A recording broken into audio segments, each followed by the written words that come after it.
শ্রাবণ মাসের শেষ সোমবারে বাড়ির মহিলারা যদি শিবলিঙ্গ থেকে এই তিনটি জিনিস এনে বাড়িতে সঠিক জায়গায় স্থাপন করতে পারে তাহলে কি কি সমস্যা দূর হবে? আর্থিক কষ্ট দূর হবে, দারিদ্রতা দূর হবে, যদি মাথার লোন বা ঋণের বোঝা থাকে সেটা দূর হবে, এছাড়াও কর্মক্ষেত্র বা ব্যবসায়িক ক্ষেত্রে কিন্তু সফলতা বৃদ্ধি পাবে।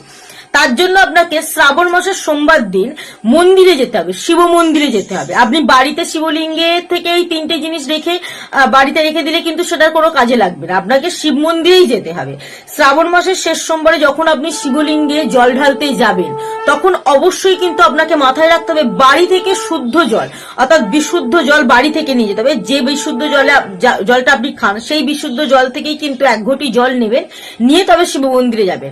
আপনি হয়তো মন্দিরে চলে গেলেন ভুলে, ওখান থেকে জল নিয়ে আপনি শিব মন্দিরে বা শিবলিঙ্গে জল ঢাললেন, তাহলে কিন্তু সেরকম ভালো ফলাফল আপনি পাবেন না। এর কারণ হিসেবে ধরা হয় যদি কেউ ভুলবশত, মানে সত্যি করে খুব ভুলবশত যদি বাড়ি থেকে জল নিয়ে যেতে ভুলে যায়, ওখান থেকে জল নিয়ে শিবলিঙ্গে ঢালে, তাহলে ঠিক আছে, কিন্তু আপনি জেনে শুনে এই ভুলটা করবেন না। আপনি অবশ্যই বাড়ি থেকে শুদ্ধ জল 1 ঘটি নিয়ে যাবেন, কারণ বাড়ির মধ্যে যে জলটা আছে সেই জলের মধ্যে শক্তি এবং অনুভূতি থাকে, এবং যদি সেই জলটা আপনি নিয়ে গিয়ে শিবলিঙ্গে ঢালতে পারেন, শিবলিঙ্গ অর্পণ করতে পারেন, তাহলে কিন্তু আপনার বাড়ির শক্তিটা আরো বৃদ্ধি পাবে, আপনার মনের আত্মবিশ্বাসটা অনেকটা বৃদ্ধি পাবে। তার জন্য কিন্তু অবশ্যই আপনি বাড়ি থেকে জল নিয়ে তবে শিবলিঙ্গে ঢালতে যাবেন। আপনি যখন জল নিয়ে যাবেন, 1 ঘটি জল নিয়ে যাবেন, তখন কিন্তু তাতে 2-4 ফোঁটা হলেও গঙ্গা জল দেবেন, কারণ গঙ্গা জলটা হচ্ছে শুদ্ধ। কোনো পুজোই কিন্তু গঙ্গা জল ছাড়া হয় না, তাই আপনি ওই জলের মধ্যে 2-4 ফোঁটা গঙ্গা জল দিয়ে দেবেন। ওটা নিয়ে গিয়ে আপনি শিবলিঙ্গে অর্পণ করবেন বাড়ি থেকে। এর সাথে আপনি নিয়ে যাবেন একটি বেলপাতা। বেলপাতা যেন 3টি পাতায় অবশিষ্ট থাকে। আপনি জানেন শিবলিঙ্গ যদি একটি বেলপাতা অর্পণ করতে পারেন কতটা পূর্ণ অর্জন করবেন। ধরুন আপনি একদিকে 1000 জন ব্যক্তিকে অন্নদান করলেন, সেইটাতে যতটা পূর্ণ অর্জন করবেন, আপনি যদি এই একটি বেলপাতা শিবলিঙ্গ অর্পণ করতে পারেন, মহাদেবের আশীর্বাদ কিন্তু আপনি ততগুণই লাভ করবেন। তার জন্য অবশ্যই কিন্তু আপনি একটা বেলপাতা নিয়ে যাবেন, সেই বেলপাতা মহাদেবের শিবলিঙ্গ অর্পণ করবেন, তার সাথে জলের সাথে গঙ্গা জল মিশিয়ে নিয়ে যাবেন, সেটা অর্পণ করবেন। সাদা ফুল শুধুমাত্র মহাদেবের পুজোতে গ্রহণযোগ্য, তাই শিবলিঙ্গে অবশ্যই সাদা ফুল দেবেন, হতে পারে ধুতুরা, আকন্দ অথবা শেফালি ফুল, সেই ফুল আপনি শিবলিঙ্গ অর্পণ করবেন। এর সাথে আপনি অর্পণ করবেন সাদা চন্দন। সাদা চন্দন কিন্তু মহাদেবের টিকাতে কাজে লাগে, অর্থাৎ মহাদেবকে টিকা দেওয়ার জন্য কাজে লাগে। তাই সোমবার দিন আপনি একটা সাদা চন্দন কিন্তু কিছুটা নিয়ে যাবেন, সেটা কিন্তু মহাদেবের টিকাতে আপনার চন্দনটাও কিন্তু কাজে লাগতে পারে। এছাড়াও যদি আপনি মনে করেন সাদা দুধ অর্পণ করবেন, তাহলে আপনাকে শুদ্ধ কাঁচা দুধ নিয়ে যেতে হবে। ফোটানো দুধ কিন্তু আপনি বাড়ি থেকে নিয়ে যাবেন না, শুদ্ধ কাঁচা দুধ নিয়ে যাবেন। পিতলের পাত্রে নিয়ে যাবেন না, পিতলের পাত্রে দুধ নেওয়া মানে সেই দুধ কিন্তু বিশুদ্ধ থাকে না, অশুদ্ধ হয়ে যায়।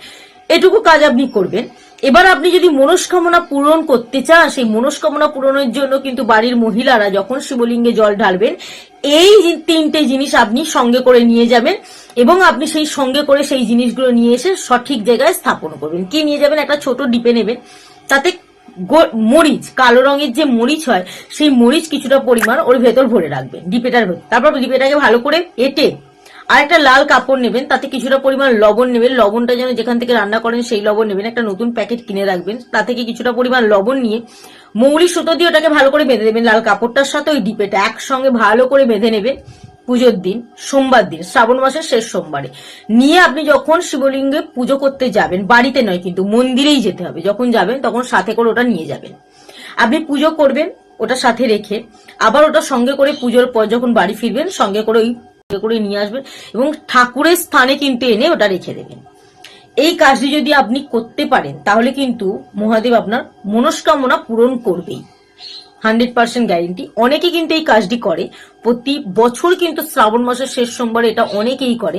আপনি যদি এবার থেকে শুরু করেন তাহলে কিন্তু আপনিও খুব ভালো ফলাফল পাবেন। তার জন্য কিন্তু মনে বিশ্বাস নিয়ে আপনাকে করতে হবে। মনে বিশ্বাস নিয়ে যদি আপনি করেন তবে কিন্তু সফলতা পাবেন। তবে সবাই যে বিশ্বাস করবেন এমন কোনো কথা নেই, যারা বিশ্বাস করবেন তারাই করবেন। যাদের মনে বিশ্বাস হবে না, যাদের মনে হবে যে না এটা হতে পারে না, তারা কিন্তু এই কাজটি করতে যাবেন না। কারণ যে কোনো কাজে বিশ্বাস থাকলে সে কাজ কিন্তু খুব তাড়াতাড়ি সফলতা অর্জন করতে পারে। আপনি যদি মনের ভেতর নেতিবাচক প্রভাব নিয়ে যে কোনো কাজ করেন, সেটা নেতিবাচক প্রভাবই ঘটবে। যদি ইতিবাচক প্রভাব নিয়ে মনের ভেতর সেই কাজটি করেন, তাহলে আপনার সাথে কিন্তু ইতিবাচক প্রভাবটাই ঘটবে। তার জন্য ভক্তি শ্রদ্ধা নিয়ে কাজটি করুন, তবেই কিন্তু আপনি সফলতা অর্জন করবেন। আর ভিডিওটি যদি ভালো লেগে থাকে লাইক কমেন্ট শেয়ার করবেন। আরো যদি কিছু প্রশ্নের উত্তর আপনার জানার থাকে তাহলে কিন্তু অবশ্যই কমেন্টে লিখবেন, আমি চেষ্টা করবো সেই প্রশ্নের উত্তর দেওয়ার।